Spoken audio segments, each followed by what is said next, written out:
Saudara,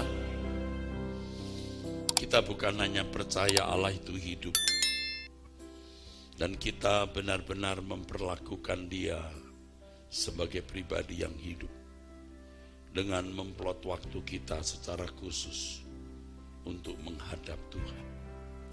Dan itu harus kita pandang sebagai kemutlakan. Mutlak saudaraku sekalian. Itu makanan roh jiwa kita, perjumpaan dengan Allah. Kalau istilah baterai saudara, kita mesti di charge.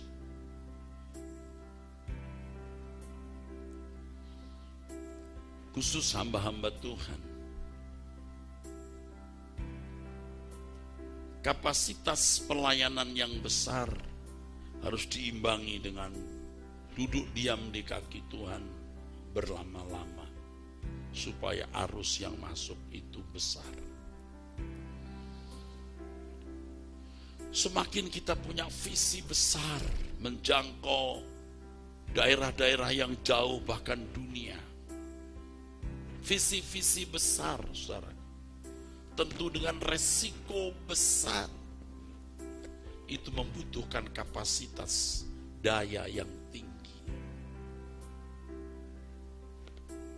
Banyak orang, terutama hamba Tuhan, mau jadi orang besar, mau jadi orang besar, pendeta terhormat, punya panggung tinggi. Tidak salah, Allah bisa angkat seseorang memiliki panggung yang tinggi, jangkauan yang luas. Tetapi apakah dia punya kapasitas untuk itu, saudara? Saya dari muda berdoa, punya jam doa. Ini saja rasanya masih kurang, saudara. Sekarang ini dengan pekerjaan besar, beban besar, tanggung jawab besar, resiko besar, harus diimbangi dengan kapasitas tenaga yang kuat. Tidak bisa tidak duduk diam di kaki Tuhan. Saudara tahu, setan itu juga punya tingkatan-tingkatan. Tuhan mengatakan jenis ini tidak bisa diusir kecuali dengan doa dan puasa. Jadi ada jenis kuasa kegelapan yang tidak mudah diusir. Dan memang kenyataannya murid-murid Yesus yang biasa mengusir setan kali itu tidak bisa. Yang biasa mengusir roh jahat kali itu tidak bisa. Jenis ini, kata Tuhan, harus dengan doa puasa. Membutuhkan kapasitas yang tinggi untuk bisa melawan kuasa kegelapan ini. Ini cara pengusiran, atau dalam bahasa Inggrisnya exorcism. Menghadapi dunia yang gelap, pengaruhnya begitu jahat, dibutuhkan kapasitas tinggi jemaat untuk duduk diam di kaki Tuhan. Karenanya saya mau menggunakan hari Kamis, selain saya sampaikan kebenaran firman, juga saya akan gunakan untuk berdoa, walaupun tidak tiap minggu. Tentu sebanyak yang saya bisa hadir. Ya tentu kalau bisa sebanyak-banyaknya. Saya senang bisa berdoa seperti ini. Ini my game. Ini tempat saya. My place. My area. My atmosphere. Ini atmosfer saya, area saya. Aduh saudaraku, kalau perjumpaan dengan Tuhan itu dengan kita lakukan dengan benar, kita menyerap berkatnya, kita menyerap kuasanya, saudara.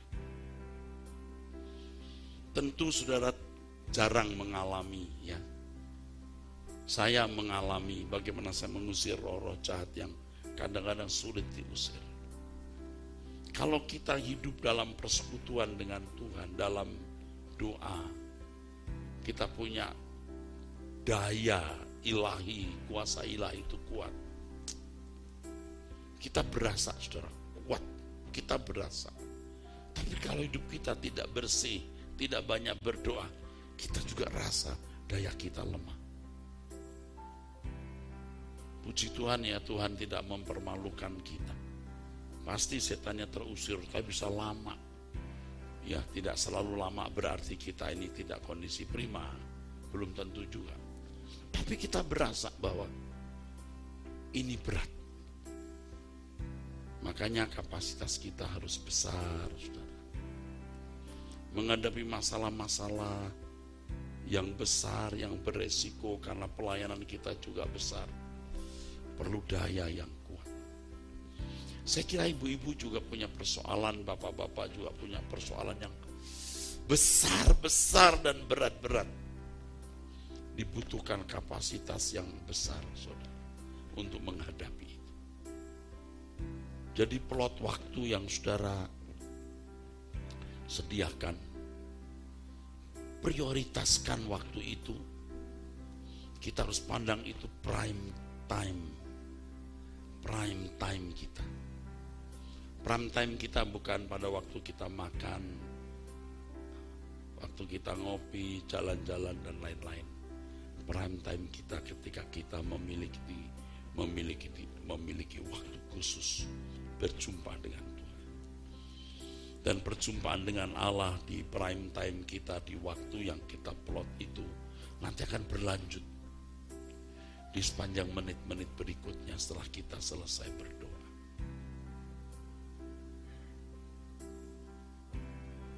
Allah itu agung, tidak ternilai. Betapa berbahagianya kita yang mau menyediakan waktu untuk itu. Allah itu tidak ternilai, agung. Aduh, betapa berharganya waktu di mana kita bisa bertemu dengan Tuhan. Sampai saudara benar-benar menyukai saat-saat seperti itu. Satu hal yang saya temukan dalam hidup atas orang-orang, mereka tidak pernah jadi rohani tanpa hidup dalam doa. Tidak pernah.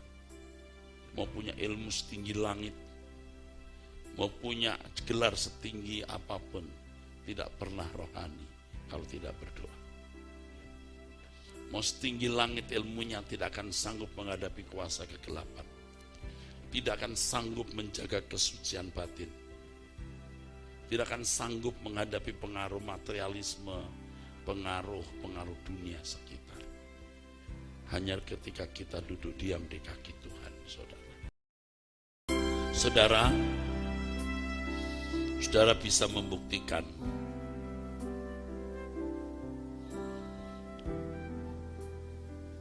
rasanya saya ingin mengatakan saya berani bertaruh. Tapi ini kata yang tidak rohani. Atau kata yang mungkin terkesan sombong, saya berani menjamin. Orang yang memiliki jam doa tiap hari, yang rajin berdoa, tidak mungkin hidup dalam dosa. Tidak mungkin. Tidak mungkin, saudaraku. Dia tidak akan sanggup berdoa lebih 30 menit. Nggak sanggup dia.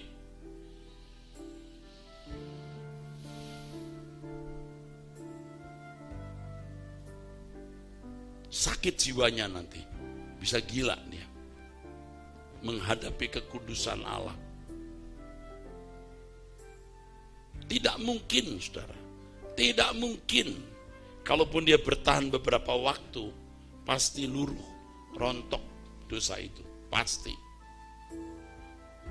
Seorang koruptor, jelas dia mencuri uang perusahaan atau uang negara. Tidak mungkin dia bisa tiap hari duduk diam 30 menit 1 jam. Kecuali otaknya dia sudah sesat. Korupsi itu tidak dosa, nah itu mungkin bisa, nah itu bodoh.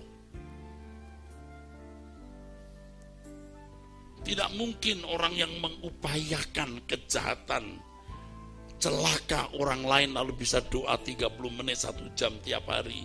Tidak mungkin, dia tidak akan bisa. Dia tidak akan mampu. Amin ya. Percaya enggak, saudara? Tidak mungkin orang yang hidup dalam perjinahan. Oh, enggak usah hubungan dengan pelacur, enggak usah, terlalu itu sudah jelas salah.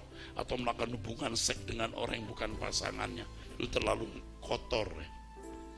Masturbasi saja atau onani, tidak mungkin dia sanggup.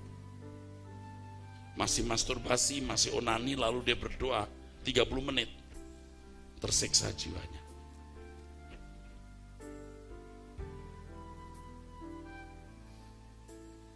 Berantem dengan orang, doa, tersiksa dia. Dia mau segera minta maaf, mau segera berdamai. Kadang-kadang kita menutup hati untuk menolong orang karena orang itu rasanya sudah menyusahkan. Tuhan bicara, bantu. Tapi kita bilang enggak, nih kurang ajar nih orang. Jadi malas lah apalah. Waktu kita berdoa, enggak sejahtera.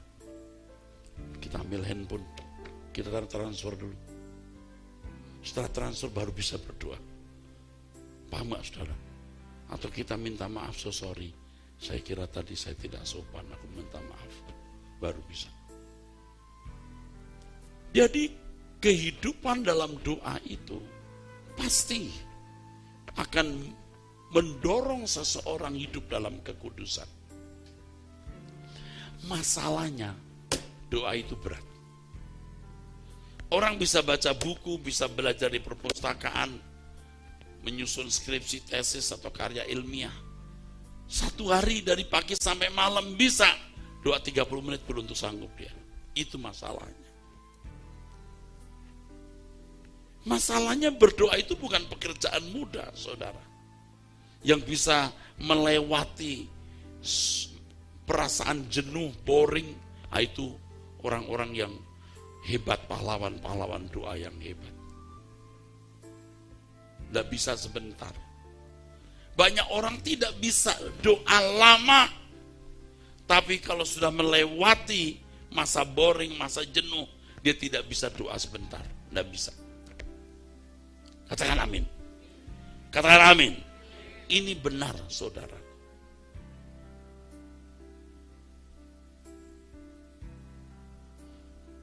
Saudara, lakukan ini. Apa yang saya sampaikan ini, saudara, sudah saya doakan. Pasti Tuhan menghendaki saudara mengalami perubahan.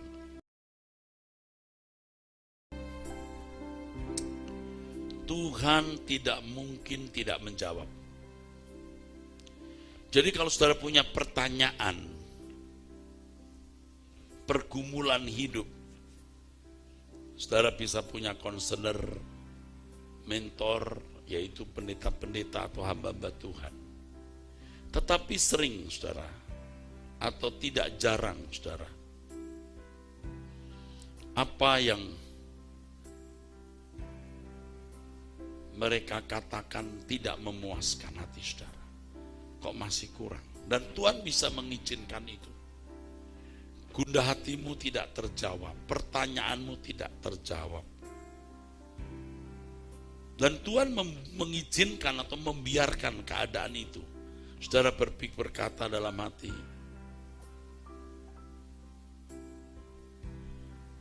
rasanya bukan ini yang kubutuhkan. Aku belum merasa mendapat jawaban. Tuhan itu konselor yang agung. Penasihat ajaib. Jadi kalau saudara membawa dalam doa persoalan saudara 1 hari, 2 hari, seminggu, 2 minggu, tergantung seberapa saudara bertahan dan mampu.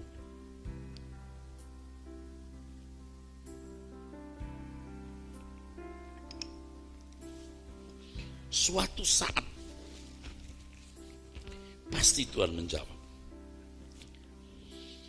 Pasti Tuhan menjawab. Nah, kadang-kadang tidak selalu ya. Kadang-kadang tidak selalu. Khusus untuk mereka yang dewasa rohani. Jika ada pertanyaan, seperti saya ada pertanyaan yang saya minta jawaban Tuhan, atau saya meminta kuasa atau meminta karunia, Tuhan pasti menjawab. Tapi untuk kami kadang-kadang bisa dipastikan juga harus memenuhi kuota kesucian tertentu. Kok sepi ya doa? Kok nggak ada hadirat Tuhan ya? Kamu belum mengisi kuota kesucian. Tuhan tidak murahan. Untuk orang Kristen baru ya, Tuhan bisa menyatakan diri, memberikan jawaban. Tapi untuk orang-orang yang sudah dianggap akil balik atau dewasa, tidak mudah. Satu kata salah itu bisa memperlambat jawaban. Satu dosa lebih jauh lagi, memperlambat. Aku rindu kebangunan rohani terjadi di gereja ini. Tuhan, jawab. Harus memiliki kesucian. Aku mau menjadi juru bicaramu Tuhan.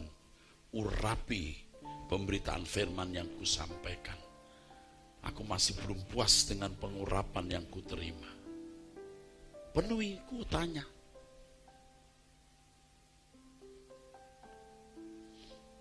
Nah, untuk saudara mungkin tidak dituntut seberat kami ya.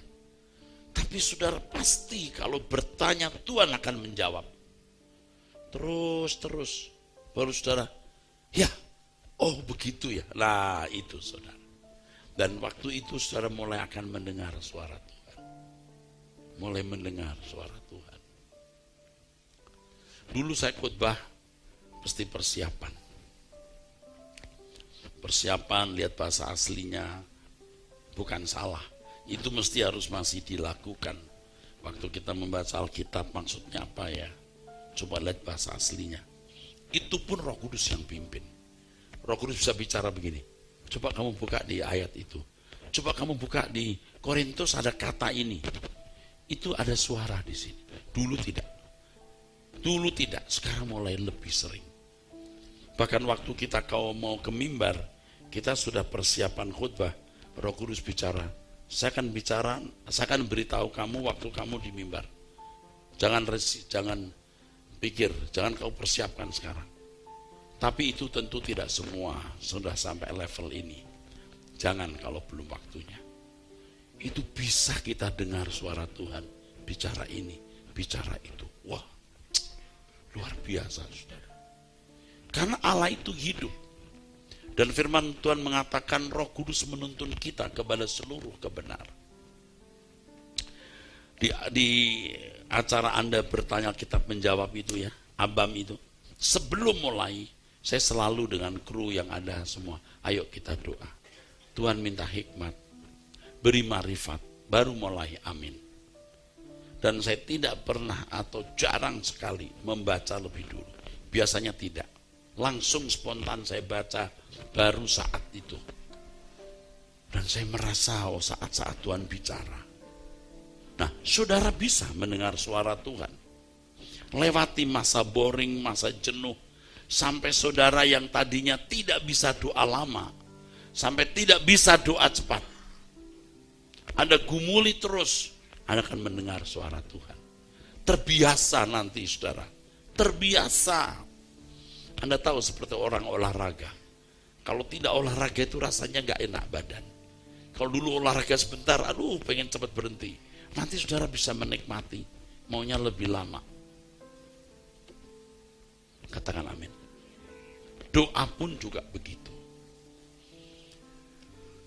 Paksa dirimu.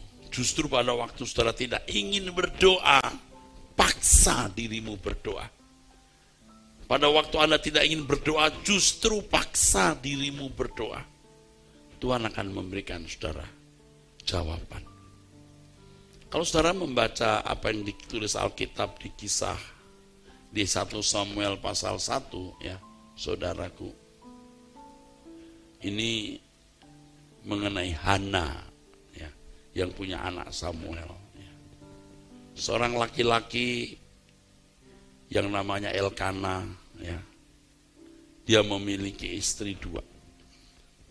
Hana, yang lain bernama Penina. Penina mempunyai anak, tapi Hana tidak. Orang itu dari tahun ke tahun pergi meninggalkan kotanya untuk sujud menyembah dan mempersembahkan kurban kepada Yahweh. Teks aslinya Yahweh, semesta alam di Silo. Waktu itu yang jadi imam adalah ialah kedua anak Eli, Hofni dan Pinehas. Jadi setiap tahun mereka pergi ke sana, tetapi tetap Hana tidak memiliki anak. Dan ini menjadi siksaan bagi Hana. Pada hari Elkana mempersembahkan kurban, diberikannya lah kepada Penina istrinya dan kepada semua anaknya yang laki-laki dan perempuan, masing-masing sebagian. Meskipun ia mengasihi Hana, ia memberikan kepada Hana hanya satu bagian. Sana banyak emaknya dan anak-anaknya. Kalau ini satu orang Hana, susah hati. Saudara membaca kisah ini bagaimana tiap tahun datang. Tetapi Hana tidak pernah berhenti berdoa. Setiap kali Hana pergi ke rumah Tuhan, Penina menyakiti hati Hana. Sehingga ia menangis dan tidak mau makan. Tiap tahun. Tapi Hana tidak pernah berhenti berdoa. Anda tahu? Kisah ini kemudian Hana punya anak yang bernama Samuel, orang hebat. Pasti ada jawaban. Pasti. Haleluya. Amin.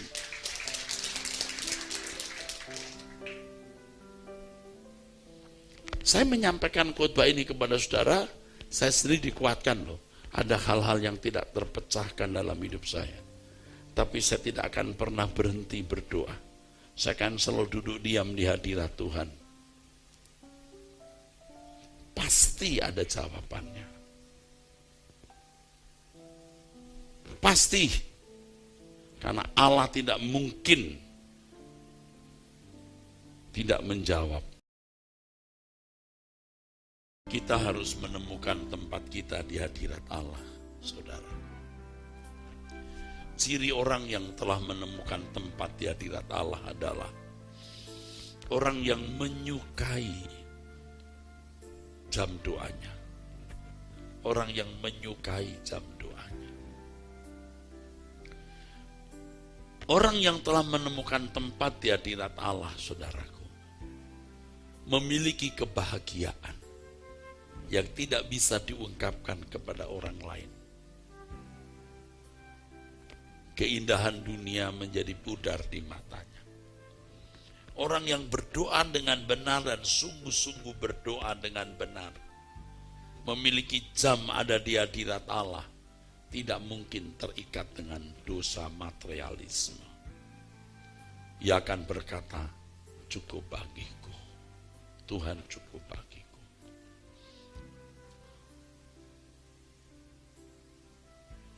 Makanya saudara, satu hal yang Tuhan ajarkan kepada saya baru-baru ini adalah miliki hati yang remuk, hati yang patah. Dalam bahasa Inggris ada kata yang namanya brokenness. Brokenness. Remuk. Kita berkata, remukkan hatiku, pecahkan hatiku, robek hatiku. Tear me Lord, tear my heart. Remukkan. Dunia itu mengecewakan. Jahat. Jahat sekali dunia ini, jahat sekali. Kalau memberikan kesenangan itu nuntutnya nanti bayarnya mahal di kekekalan. Jahat. Kita patah. Lihat ketidakadilan. Kalaupun kita bisa makan cukup, kita dipercayai Tuhan memiliki banyak harta, uang atau cukup. Kita juga tidak bahagia karena harta itu. Melihat orang lain menderita, saudara. Kita brokenness. Aku punya, orang lain tidak punya. Kadang-kadang kalau kita makan lalu bayarnya sekian gitu, banyak. Aduh. Belum tentu orang bisa makan 20.000.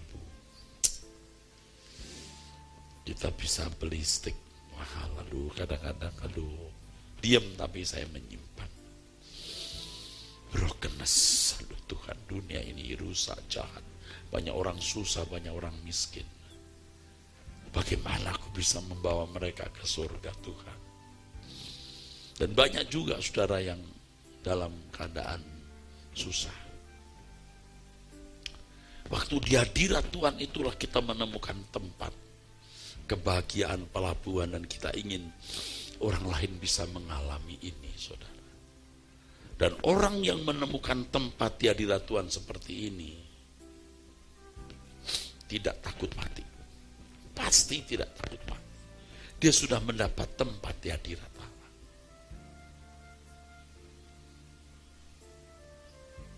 Apa yang saya katakan ini bisa dipandang konyol oleh dunia. Dan dipandangnya kita ini pendeta yang licik, yang mengakali jemaat. Kita mau ngakali apa, saudaraku? Kita mau ngakali apa, mau dapat apa, saudara? Tadi bicara di dalam ruangan dengan sahabat-sahabat. Saya katakan gereja ini harus berkembang, harus maju.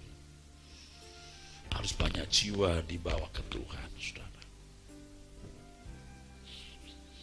Saudara harus membawa jiwa-jiwa datang mencari Tuhan. Tidak ada kebahagiaan dalam dunia ini. 2 hari ini berita di koran ya, perang Ukraina makin memburuk, makin membahayakan. Dengan perang itu pasokan barang, transportasi terganggu, itu pasti menambah krisis global. Belum ketegangan-ketegangan yang lain. Aduh, gak bisa diharapkan. Nah, melihat kenyataan dunia ini, brokenness.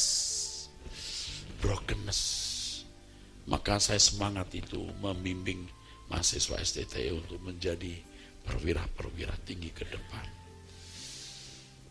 Berapapun harganya.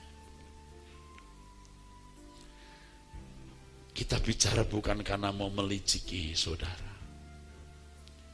Saya tidak tahu kalau saya dianggap meliciki saudara itu apa yang saya liciki, saya dapat apa sih?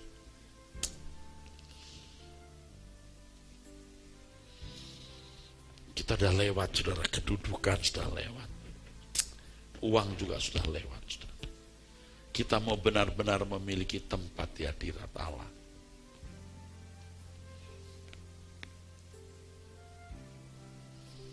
Tempat di hadirat Allah di kekekalan, saudaraku sekalian. Dengan kita memiliki tempat di hadirat Allah, kita mengenal Yahweh, Allah semesta alam yang menciptakan langit dan bumi. Dan Dia mengenal kita, saudara. Saya sering membayangkan dan saya makin berhasil membayangkan. Makin bisa berhasil membayangkan, artinya jiwa saya tersentuh, tercekam dan tergetar.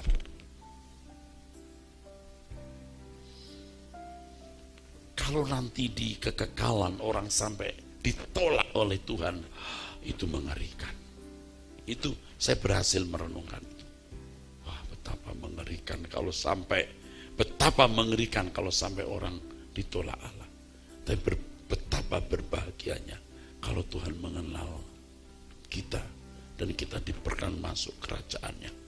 Aduh, kita mau lompat-lompat juga tidak cukup, bahagianya diterima Tuhan. Nah, kita harus fokus ke sini dan sungguh-sungguh. Gereja bukan untuk tempat bermain mencari uang atau kedudukan. Apa sih yang kita cari, saudaraku?